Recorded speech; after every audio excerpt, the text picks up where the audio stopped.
Hooty hoo, all my stock market gamblers. Welcome today. I'm Tall Mike. So glad you're here.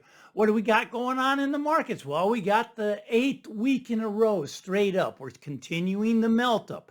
8 straight weeks of up. Okay, that's very unusual. Now, will we get a ninth week? Next week is a short week with Christmas holiday. Easy to manipulate the market in either direction, but we may get a ninth week in a row. Okay. So the QQQs, NASDAQ, they've hit an all-time high. The Dow Jones, it's hit an all-time high. Now the S&P has not yet hit an all-time high. Its all-time record is 48.18, happened 2 years ago. So think about that. This market went down and now it's come back up. In the last 2 years, it's gone absolutely nowhere. But what's happened in those 2 years? Well, we printed $6 trillion, $6 trillion farther in debt, right? Okay, so we've increased our debt by $6 trillion, yet the stock market's gone absolutely nowhere. Okay, this is sort of not a good thing, right? This market is a ticking time bomb. Now, eventually, it's going to come back down. I do think they're going to push the S&P up to a record high before they do the rug pull and bring the market back down. We'll see how that all plays out. All right.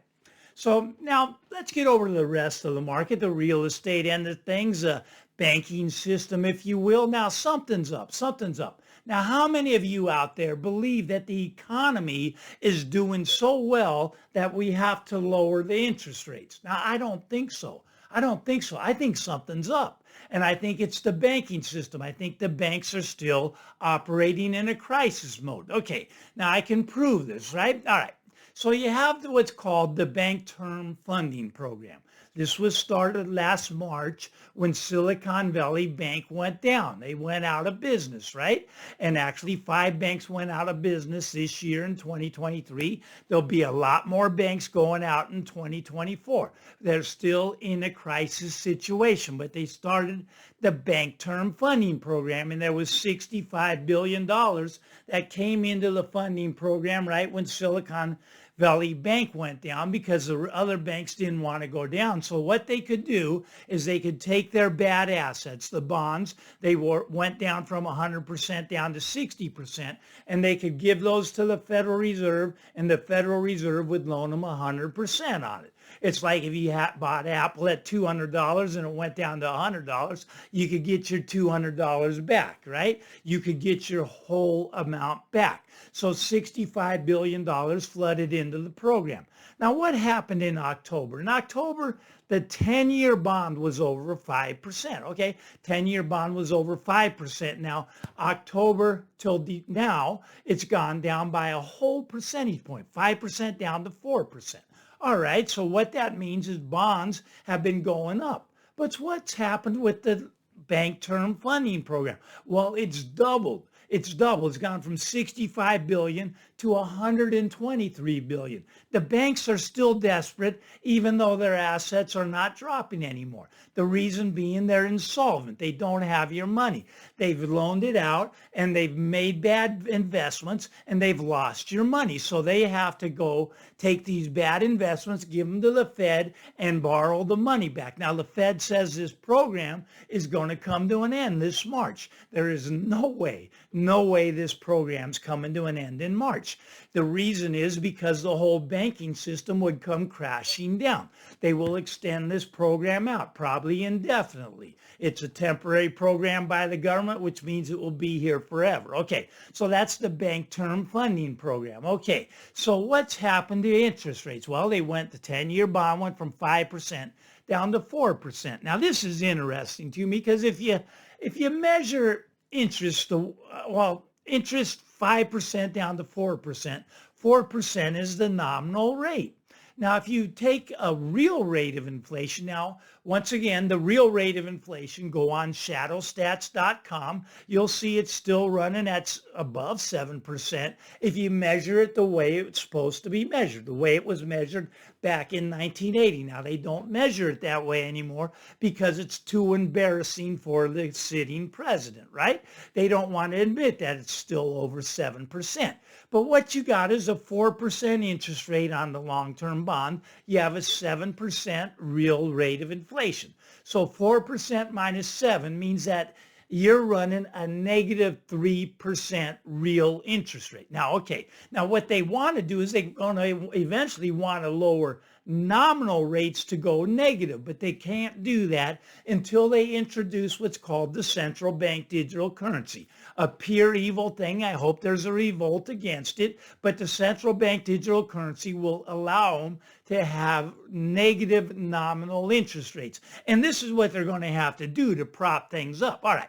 So we basically have a negative interest rate right now, a negative real rate of minus 3%. The nominal rate's 4%. Take away 7% for inflation, you're at a negative 3% interest rate. Even mortgage rates look really good right now. 7% mortgage rate, 7% inflation. That's a 0% real rate of inflation on your mortgage. Very low. I mean, that's an incredible deal, right? But yet houses aren't going up. They're still coming down. They're not selling. They're frozen up. Nobody can afford to buy them, even with the 0% interest rate. So they're going to have to get this down to a negative rate. And that's what they're trying to work on with this central bank digital currency. Okay, now I know that everybody wants the American dream, right? They want the big house with the picket fence and the big yard for the two kids to play in with the two cars. Got to be new cars in the driveway, right? And they could be leased, that'd be fine. But okay, so that's what everybody wants. They want to send those kids to private schools, and they want to join a country club so they can play golf. This is the American dream. Now, as George Carlin said, the American dream, you have to be asleep to believe it. That's why it's called a dream. Okay, now that's very true, right? But an American dream today has kind of turned into the American nightmare. I mean, people try to afford this and they get into debt. They're in debt, and debt is at a record high for individuals, for corporations, for our government, 34 trillion. For state governments, we're all at record highs. Debt has never been higher. And this is a big debt bubble that's eventually going to break. But what you got now is you got the banking system in this crisis mode, right? They're in a crisis mode. It's actually a liquidity problem. It's a dollar problem, a sovereign currency problem, all tied into one, but it's really a liquidity problem. The banks are not making loans right now. People are getting rejected for a loan when they go apply for a car loan. When they go apply for a mortgage, they're getting rejected.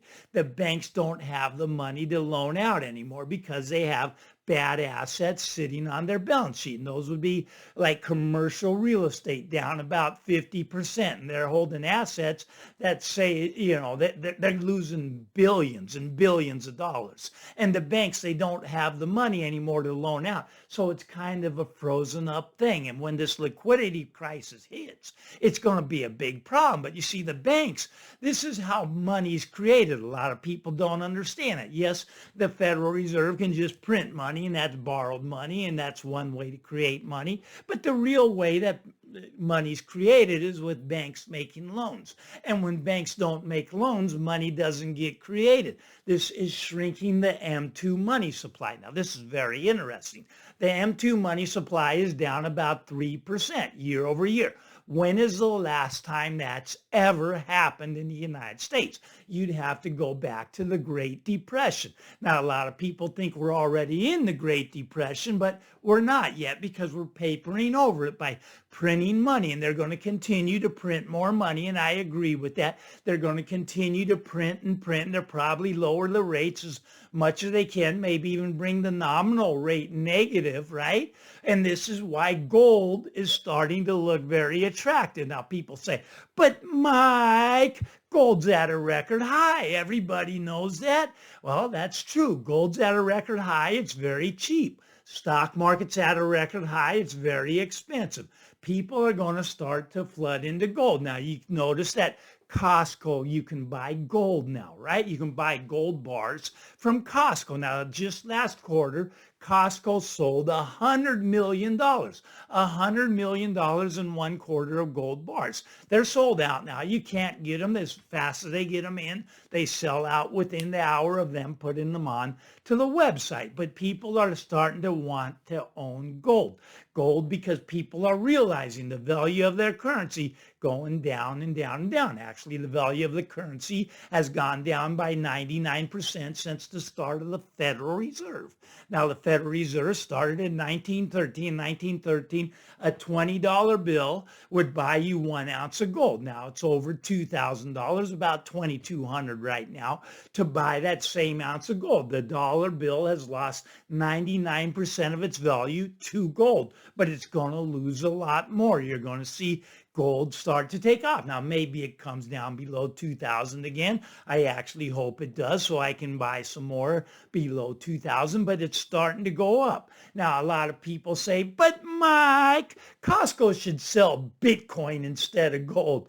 Well, maybe they should. Maybe they should sell maybe NFTs, right? Maybe an NFT of Bitcoin is what Costco should be selling. But Costco's selling gold and they're selling out of it. Okay, so the banking system is in crisis mode. Now, when one bank goes down, people think, well, that's solved the problem, right? When Silicon Valley Bank went down, the FDIC came in and bailed everybody out except for the shareholders and the bondholders, but everybody had deposits there. They got their money back and it kind of wiped out a lot of the reserves the FDIC had. But these banks, they're all tied together, right? Okay, derivatives is what ties the banks together. They're betting against each other with this derivative plays. Now, derivative sounds like a big thing. Some people, they call them swaps and they use all kinds of fancy terms. So like me and you, we don't understand it. But a derivative is just like having a stock and then the derivative is like the option on the stock, right? It gets its value from the stock. It derives its value from the stock, but they bet on everything.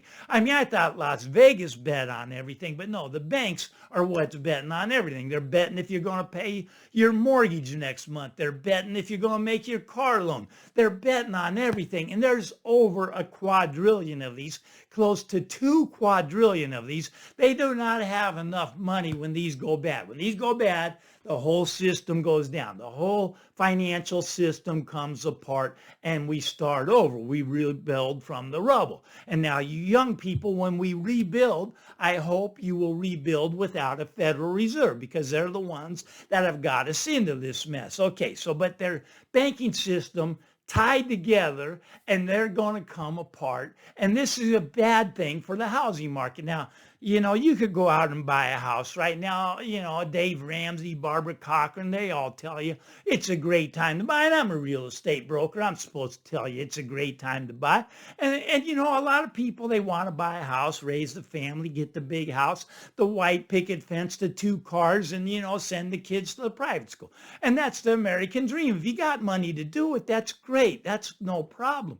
But if you don't mind losing 50% value on your house, a lot of people call me a hypocrite because I'm not selling my principal residence. They go, Mike, you don't practice what you preach. Look, I know my house is going to go down in value. Now, I've got the equity in it. I've watched it go up in value. Watched it go up 40% in the last couple of years. And yes, I believe it's going to come down by about the same amount. And I'll be right where I was a couple of years ago and I'll be fine, right? Now, if you go out and buy right now at these high prices and comes down 40%, my question for you is, will you be fine? I hope you will, but maybe this is not something you want to do. Now you go, but Mike, I can't wait 3 years. Okay, well, that's fine.